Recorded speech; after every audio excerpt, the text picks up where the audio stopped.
সরকারের কাছে ওই তথ্য নাই, ভুং ভাং তথ্য দেবে, সে ডেটাই সরকারের কাছে নাই। তোলা তুলতে ব্যস্ত এরা, কাটমানি খেতে ব্যস্ত, কয়লা চুরি করতে ব্যস্ত, বালি চুরি করতে ব্যস্ত, চাকরি চুরি করতে ব্যস্ত। এখন তো মৃত মানুষের চোখ এরা চুরি করে দিচ্ছে, চুরি করতে ব্যস্ত। আপনার তথ্য ওর কাছে থাকবে কোথা? আমি দিয়ে যাচ্ছি আপনাদের, গঙ্গার এপার ওপার মিলিয়ে প্রায় 25 লক্ষ মানুষ গার্মেন্টস শিল্প অর্থাৎ দর্জি আর জরি শিল্প এই কাজের সাথে তারা যুক্ত। এদের স্যালারি বাড়ার জন্য, এদের মজুরি বাড়ার জন্য সরকার কোনো পদক্ষেপ নিচ্ছে না। এই 25 লক্ষ মানুষের মধ্যে 22 লক্ষ মানুষ গত বিধানসভা নির্বাচনে তৃণমূলকে ভোট দিয়েছিল, তৃণমূলের নেতাকে ভোট দিয়েছিল, তৃণমূলকে সরকার গঠন করতে সহযোগিতা করেছিল। এই 25 লক্ষ মানুষের মধ্যে 22 লক্ষ মানুষ ওই নেতাটাকে আপনার লেবার মিনিস্টার করার জন্য ভোট দিয়েছিল। কিন্তু দেখুন আজকে 25 লক্ষ মানুষই এদের দ্বারাই আক্রান্ত হচ্ছে। তাই আপনি এবার ভাবুন, আগামী দিনে আপনার মজুরির মূল্যায়ন চান না এই মমতা ব্যানার্জিকে তার মন্ত্রীকে 1.5 লক্ষ টাকা মাইনে দিয়ে নতুন করে বসাতে চান? আপনি যদি চান আপনার কাজের মূল্যায়ন হোক, তাহলে আপনাকে বলবো আপনার ভোটটা এবার ফিরিয়ে আনতে হবে। ফিরিয়ে এনে নতুন করে 5 বছরের জন্য সুযোগ দেন, 5 বছরের জন্য সুযোগ দেন। যে এতদিন এদেরকে সুযোগ দিয়েছি, 15 বছর এদেরকে সুযোগ দিলাম, আমার ব্যবসা আগালো না, পিছিয়ে গেল, আমি মেহনত বেশি করছি, ইনকাম কম হচ্ছে। একবার 5 বছরের জন্য এদেরকে সুযোগ দিই, এরা যদি না পারে এদেরকেও সরিয়ে দেবো, সরিয়ে নতুন কাউকে আনবো। আপনারা ডিসাইড করুন। এই ডিসাইড করার কথাই যখন বলছি তখন কি বলে ভোট কেটে নাকি বিজেপির সুবিধা করে দিচ্ছে। আমি আপনাদের বলি একদম এর ওষুধটা দিয়ে বক্ত কটা বাজে এখান থেকে ওখানে যেতে কত টাইম লাগে? আচ্ছা আচ্ছা, তাহলে আরো কিছুক্ষণ বলবো, অসুবিধা আছে নাকি? কারো রাগ হচ্ছে না তো?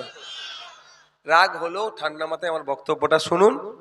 বাড়িতে গিয়ে স্ত্রীও তো এখন, ছেলেরা কাজ করে সংসার জুগাতে পারছে না, আমার মায়েরাও সাথ দিচ্ছে না কাজে।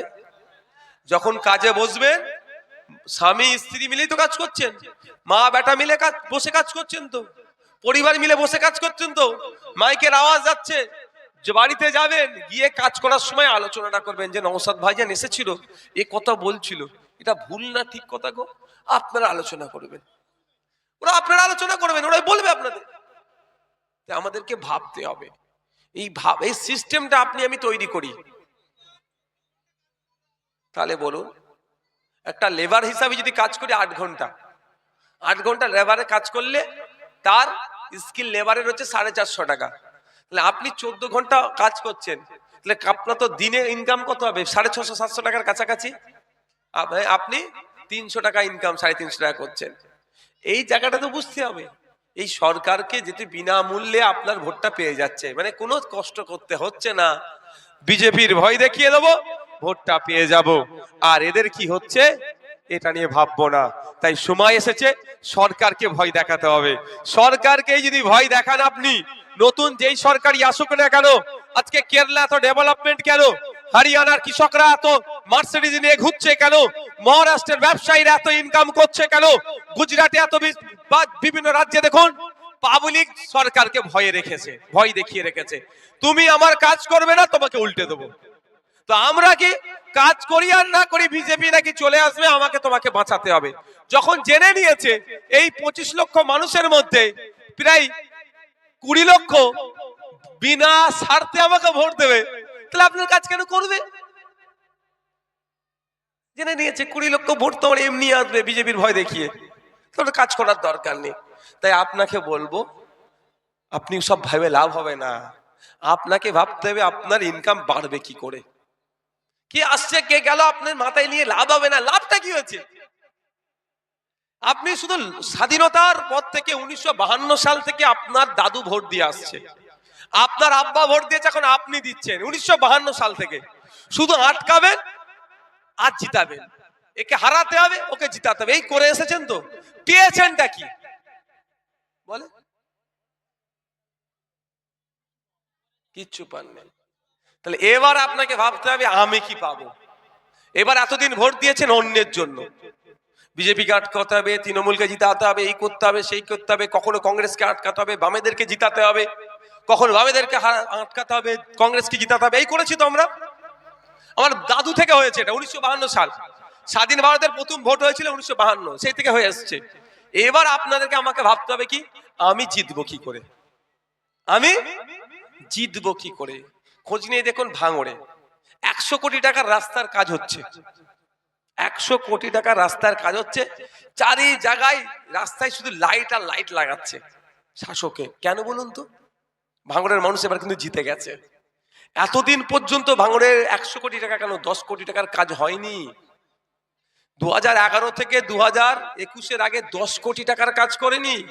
আর যেই ভাঙড়ের মানুষ সরকারকে ভয় দেখিয়েছে, সরকারের বিরুদ্ধে গিয়ে ভোট করেছে, 100 কোটি টাকার কাজ করে দিয়েছে, করছে বলে ওরা ওয়াদা করছে। তাহলে সরকারের বিরুদ্ধে ভোটটা গেছে বলে। তো আপনাদেরও বলবো, ফ্রি ফক্কাই ভোট যদি ওরা পেয়েই যায়, তাহলে কেন আপনার কাজ করবে? সরকারের বিরুদ্ধে ভোট করুন, দেখবেন আপনাকে হাঁটু গেড়ে সরকার আপনার সামনে বসে যাবে। কি লাগবে বলো বাবু, আমি আছি। তখন আপনাকে বলতে হবে,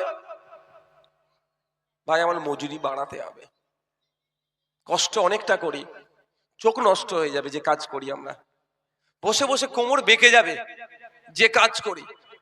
হ্যাঁ, খাওয়া দাওয়া ঠিকঠাক করিনি, আত্মীয় স্বজনের বাড়ি ঠিকঠাক যায়নি এই কাজের জন্য, আর এই কাজ করে আমি ইনকাম হয়নি। তাহলে আমার ইনকাম বাড়াও, তারপরে তোমার দিকে তাকাবো না, তাকাবো না। তখন দেখবেন সরকার বাধ্য হবে ইনকাম বাড়াতে। এখন আমার হিন্দু ভাইদের ভোট তৃণমূল কাছ থেকে সরে গেছে, এই জন্য হিন্দু ভাইদের মন পাওয়ার জন্য সরকার এখন শুধু মন্দির বানাচ্ছে। তো আপনার ভোট যখন সরে যাবে, আপনি শ্রমজীবী মানুষ, আপনি হিন্দু মুসলমান খ্রিস্টান এইসবে যাবেন না, আপনি শ্রমজীবী মানুষ, আপনি দর্জি শ্রমিক, আপনি জরি শ্রমিক। আপনার ভোট যখন সরকারের কাছ থেকে চলে যাবে, সরকারও আপনার মন পেতে চাইবে। তখন কি হবে? মসজিদ আমার দরকার নেই, মন্দির আমার দরকার নেই, ধর্মগুরুরা ধার্মিকরা তৈরি করে নেবে। ভাই তুমি আমার ইনকাম বাড়িয়ে দাও, আমি আমার টাকা দিয়ে মন্দির মসজিদ তৈরি করব। এই আওয়াজটা আপনাকে তুলতে হবে, এটা মাথায় রাখতে হবে, তাহলে আপনার লাভ হবে। অন্যথায় যে জায়গায় যাচ্ছেন আরো খারাপ জায়গায় যাবে। কি হবে বলে দিচ্ছে আগামী দিনে, যদি না হোঁশ ফিরে। আপনার এখানে প্রাইমারি স্কুলটা কোথায়? দুটো স্কুল আছে তো, খোঁজ নিয়ে দেখবেন দুটি। কালকে কি বার? মঙ্গলবার। কালকে খোঁজ নিয়ে দেখবেন কজন টিচার আছে, 1 নম্বর কথা। দ্বিতীয় কথা, দেখবেন স্কুল হয়তো বন্ধ হয়ে গেছে, হাওড়া জেলায় অনেক স্কুল বন্ধ হয়ে গেছে, ছাত্র নেই। কেন নেই এবার ছাত্র? এটা তৃণমূলের লোকেরা বলবে ছাত্র নেই ওই জন্য বন্ধ হয়ে গেছে। কেন ছাত্র নয়? আপনি টিচার দেননি বলে, আপনি chalk duster table chair board দেননি বলে আমি আমার ছেলেটাকে পাঠাইনি, তাই না? আপনি চক ডাস্টার টেবিল চেয়ার দেন, আমি আমার ছেলেটাকে পাঠাবো।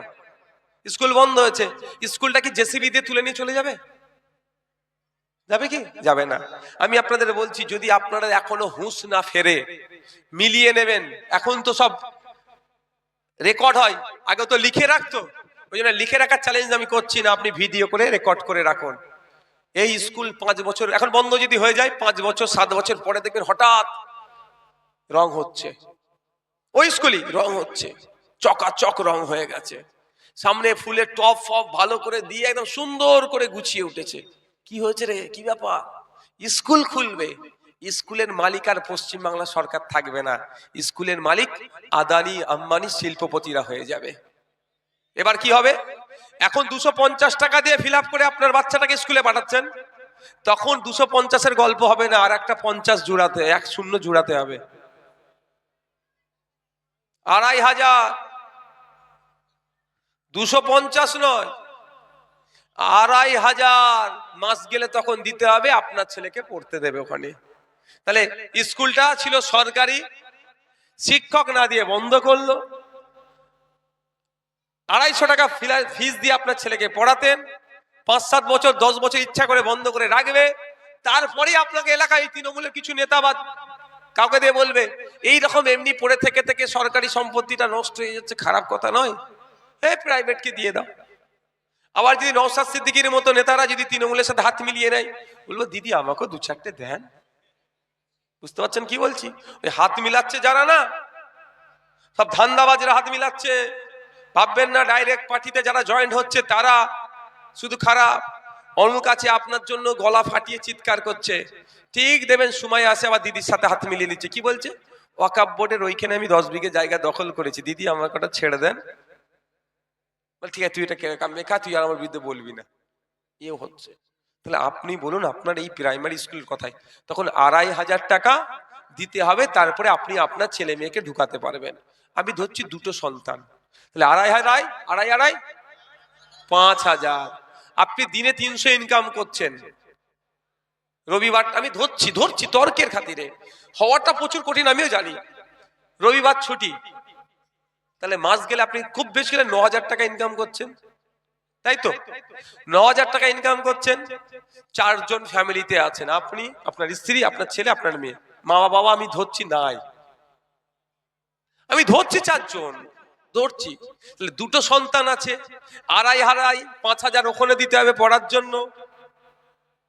খাবেন কি, সঞ্চয় করবেন কি, ওষুধ পালার জন্য রাখবেন কি? কেমন লাগছে এবার?